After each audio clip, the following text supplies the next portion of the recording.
Hello everyone, welcome to this Age of Alchemy battle report for part 6 of the Campaign of Doom. Today we are going to be playing a deserted market scenario, and that is going to be between the groups of the Cleansers of the World and the Long Drawn Death. So we're going to bring you in and show you the models that make up the groups today. For the Cleansers of the World we have an Alchemist with Dagger, Apprentice with Basic Weapon, Cultist with Basic Weapon, Thief with Bow and Dagger, Fanatic with 2 basic weapons, Healer with Staff, and Marksperson with Crossbow and Dagger. As for the Long Drawn Death, we have an Alchemist with Dagger, we have an Apprentice with Staff, 2 Markspersons with Bow and Dagger. This one here with the bow facing down is the one that has the Danger Dodger skill. And then we also have a Fanatic with Basic Weapon, Cultist with Bludgeon, and Cultist with Basic Weapon. Quickly coming back to the Cleansers group that we have here, this group is actually, I think it's currently the largest at the moment at 151 group strength. However, with 2 models that are having to miss this game, one of which has suffered a lasting injury, and another model on top of the Apprentice who also has a lasting injury as well, I've decided to actually just cut the group down.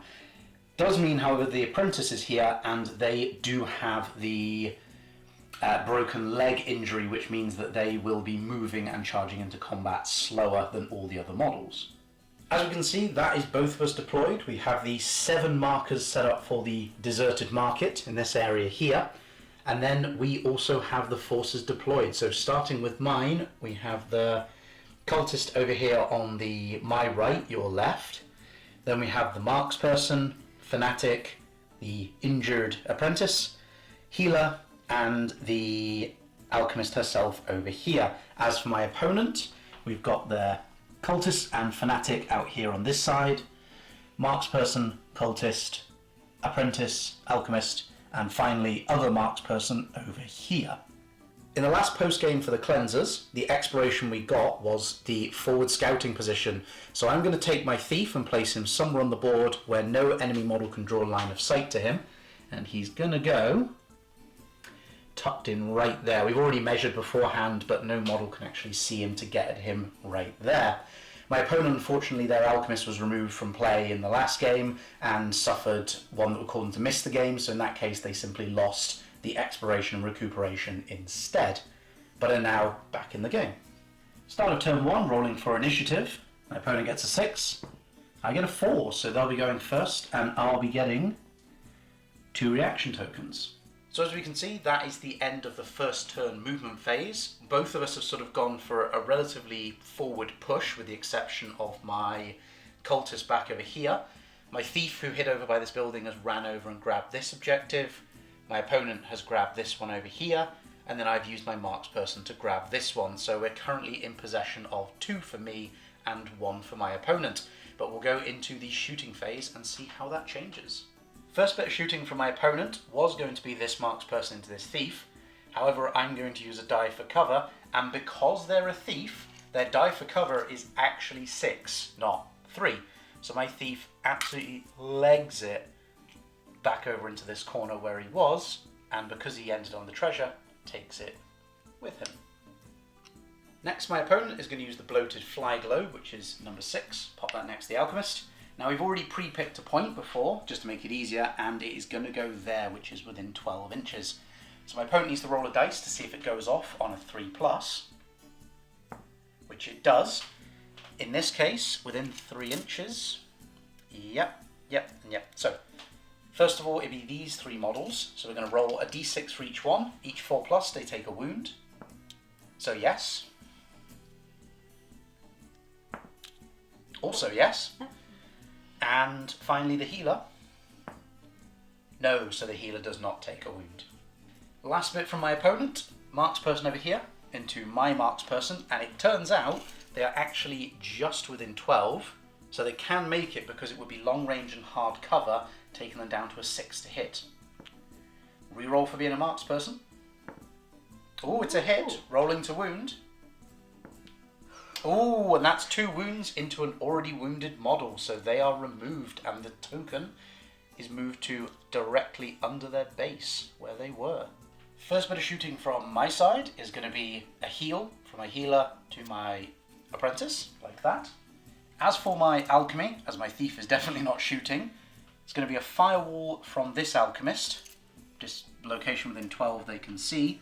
I'm going to try and put it there, like that. I'm going to roll to see if it goes off, which it definitely does. So I will quickly go and get the firewall and place it so that the middle is on that point. So yep, I can place it. Come here, dice. Just going to place it in there like that, which my opponent agrees is somewhere I can place it. And there we go. With that, we have come to not only the end of the shooting phase for turn 1, but actually also the end of the turn for turn 1, because in this instance, there is nobody who is actually able to reach combat. So what we're going to do is we're going to move straight on into turn 2. Start of turn 2, there is no determination to make, and my opponent's already rolled, so I'll roll for initiative.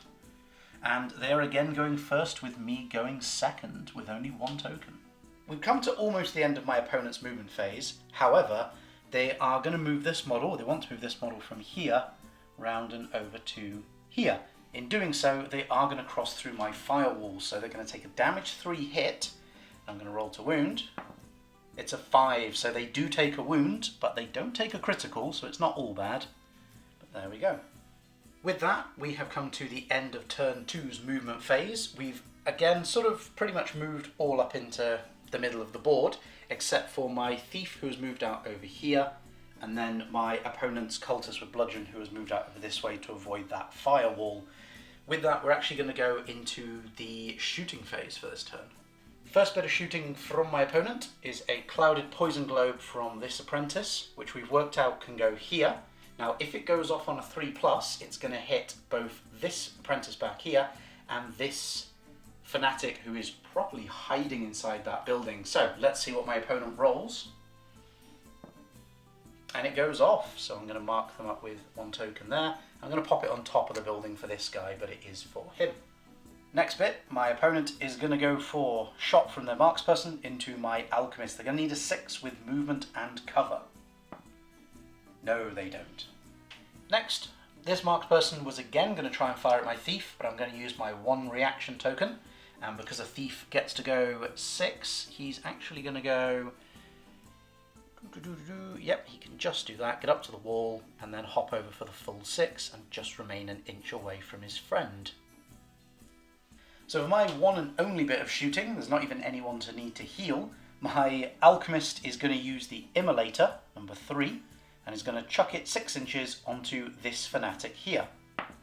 It does go off, so this model is on fire, which means they'll need to roll dice at the start of each phase from now on. There's a chance it'll either burn them, goes out, or just they stay on fire but suffer no further damage, but we will see. We've now also come to the end of the shooting phase for turn 2. We would go into the combat phase. Now we know there's no combats, but as it is a new phase, this model here, my opponent needs to roll for. On a 1-2 they take a wound, on a 3-4 they stay on fire but suffer no further damage, on a 5-6 the fire is extinguished and the token is removed. So let's see what happens. 3, so they don't take a wound, but they do stay on fire and will have to roll. Moving on to turn 3, before we even get to initiative, or the initiative phase, we actually have 2 things to do. First of all is to roll for these 2 models here. Now, in this case, it is actually myself that does the rolls, and on a 1 or 2, these models will take a wound respectively. So we'll roll for the Apprentice first. He takes a wound. Fanatic, he doesn't. So we'll knock up a wound there for the Apprentice, whereas the Fanatic is okay for this turn. However, this model here is still on fire, and the initiative phase that we're about to go into is still a phase, so he needs to roll, same thing again. 1, so in this case he does actually take a 2nd wound and remains on fire. So I'm going to put them like that. Now we move on to the initiative phase proper. My opponent's going to roll, see what they get. A 6. I get a 2, so I'll definitely be going second with, once again, 2 reaction tokens. Hopefully my opponent will go first at some point during this game, but we shall see. Or sorry, second. Before we do anything at all in the movement phase, this model is still on fire, so my opponent needs to roll for them. Oh, and that would be their 3rd wound. So unfortunately they're not extinguished, but they certainly have gone out of the game. Now, this is one of the instances that I've not really covered that much, but as the Alchemist was the one who set them on fire, she would be the one who actually caused the last wound. Therefore, it is her who gets the experience point for removing an enemy model from play. With that, we come to the end of turn 3's movement phase. So my opponent has gone for this treasure in the middle, while their other 3 treasure runners have sort of backed away.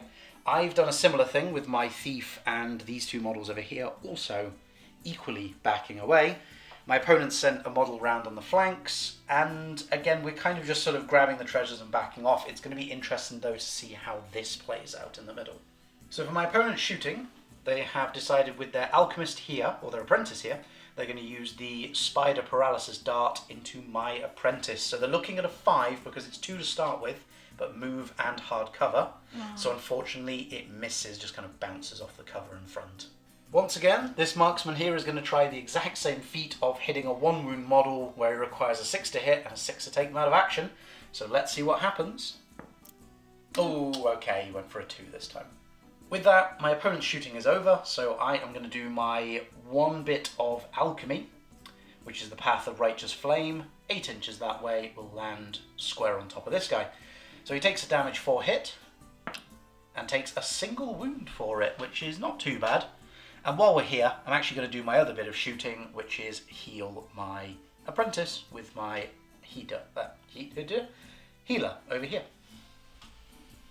Coming into the combat phase for turn 3, my opponent was thinking about charging the Apprentice here with the staff into this guy, into the Fanatic, but has decided against it, which is a wise move to be honest. So instead, my Fanatic, because we have measured it up, they could make a charge here, but it's going to be a blind charge, and they are intelligence 4.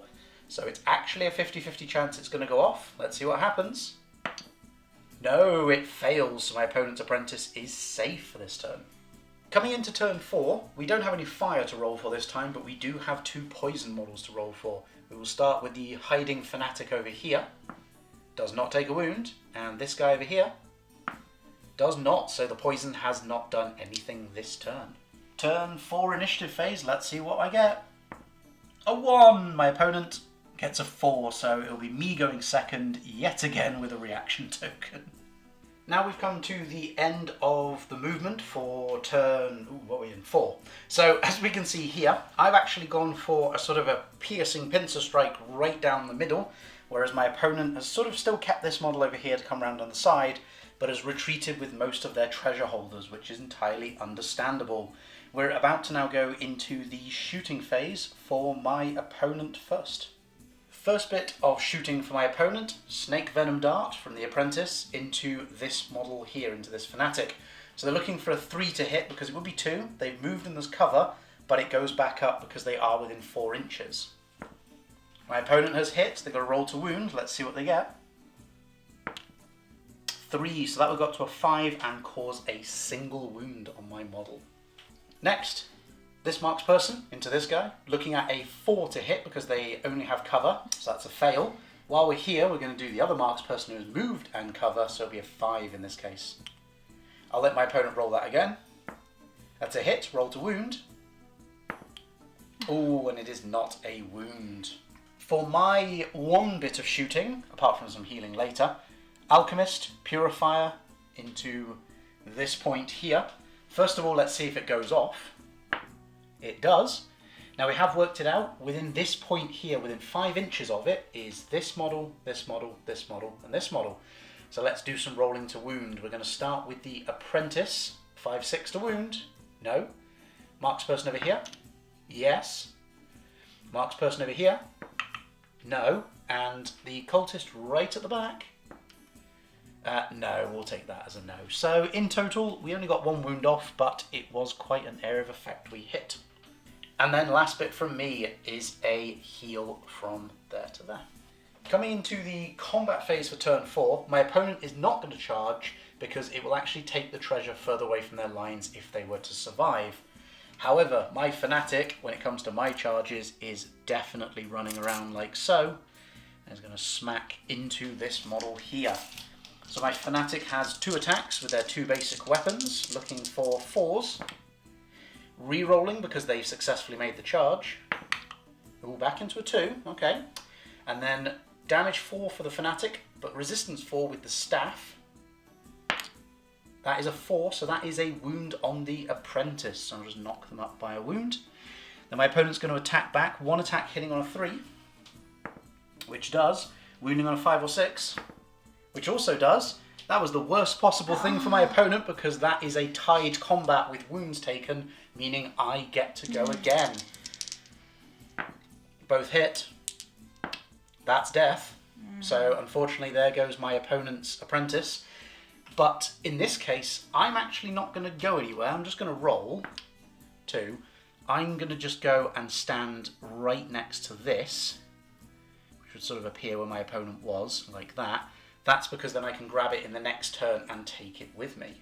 Now we are at the end of turn 4 after that combat phase. So we're going to go into turn 5 and see who can recover that treasure first, which I get a feeling it's going to be me. First bit of turn 5, poison for this model. He is just okay, just okay. Almost completely forgot poison for this model. He's also okay. We're in turn 5, and this is actually the first time anyone has had to roll determination, so my opponent has to roll for their models. They are fine, so there's no determination failure this turn. But while we're here, they do have to roll a pluck test because there is 5 models remaining on the board. So if my opponent rolls a 6 here, that will be over the number of models remaining, and they will have failed that pluck test. They do, so oddly enough, you can't see this, but my opponent is actually celebrating because it means there's less chance of more stuff just dying for them. We will come back to you with the end of the game now that that pluck test has been failed. So with that, we can see that my opponent's models will be soon running away, but we've left them on the table so we can quickly tally up the final scores. My opponent had 1, 2, 3 tokens in their possession. Now, even though they failed a pluck test, their models run away keeping those tokens. I, however, have 1, 2, 3 of my own, and because my opponent failed the pluck test, any unclaimed tokens, which was this one I was probably about to grab anyway, these would go into my side and I would get that token. So at the end of this game, my opponent has 3 tokens, I have 4 and have won the game. And that's it. That is the end of this part 6 of the Campaign of Doom and this deserted market game. As we can see, it was actually a bit of a close one relatively, with my opponent holding 3 and me holding 3 counters. My opponent then going for the 4th and me going for a bit of a lucky couple of swings to just try and grab that token off of them, especially given it started out with me losing a crossbow model before they even got to shoot. So that, as with all the other campaign games, now that we're back in doing the campaign games, we're going to do 10 of them, or at least 10 of them. We're just going to play the groups against each other and see how they go. For those of you that are patrons at any tier level, you will get access to a video during the middle of the week where we will go through and show you the post-game information, and we will see what happens to all of the models in this game. As I've mentioned it, I will carry on going on about Patreon. If you would like to support this channel and also get access to the rules, campaign, solo play, oh geez, we've got loads of other stuff. We've got other new rules coming out in by the end of next week, by the time the next battle report goes up. You'll also get your name in videos. You will get access to loads of other little resources and materials on how to play the game. If you would like to do that, please join at the novice tier. If you join the local hero tier, you will get that along with the ability to name models for future campaigns that we do, to be able to add more input to the game as well and get sneak previews of new things that are coming out. So with all of that said, thank you very much from myself and my opponent behind the camera for joining us for this part 6 of the Campaign of Doom. Patrons, we will see you during the week. Everyone else, we will see you next week for part 7 of the campaign. So goodbye for now.